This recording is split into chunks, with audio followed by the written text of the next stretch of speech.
We have a solar eclipse headed our way on Sunday the 21st in the sign of Virgo, and here is what you might need to know about that. This eclipse does feel kind of heavy and a little draining, and we have been feeling that in this week as we lead up to the eclipse, largely due to the presence of Saturn.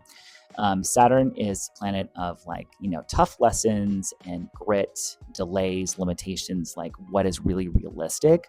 And that is the tone that this eclipse is really setting and has been kind of setting all week. So this eclipse is not really like this new moon manifestation, intention setting. I'm starting all these new beginnings.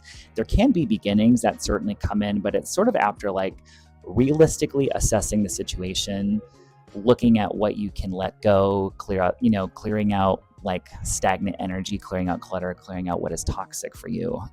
Largely because this eclipse is also conjunct the South Node, a point that has to do with release, letting go, endings, and really kind of clearing out what isn't serving you, essentially. Also, because this is a solar eclipse, that means the sun's light is going to be partially blocked. The sun has to do with life force and vitality. So I would really be cautious on pushing your body too much during this weekend, and make sure that you're getting plenty of rest and plenty of water, because this can be draining to your vitality. Again, depends on your chart, depends on your individual makeup. But especially because it's Virgo is a sign that can rule health.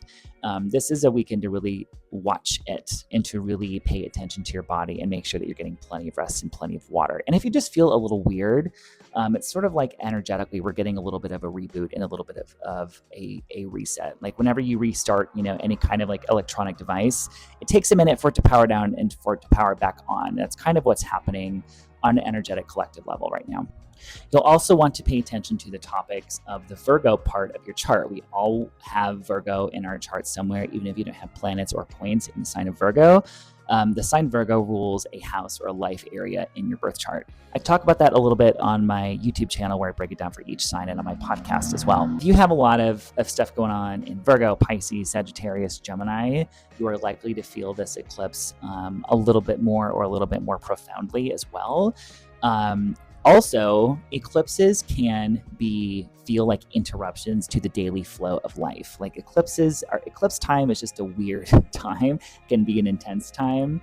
And so if that is happening, just know that's partially what's going on. It's not Mercury retrograde. It might feel like that a little bit, because anytime that something weird is happening in the sky, we're like, what's Mercury doing? Is it in the microwave? So if it feels a little heavy over the next couple days, on a personal level, that will pass. So drink water, breathe, and I'll see you on the other side.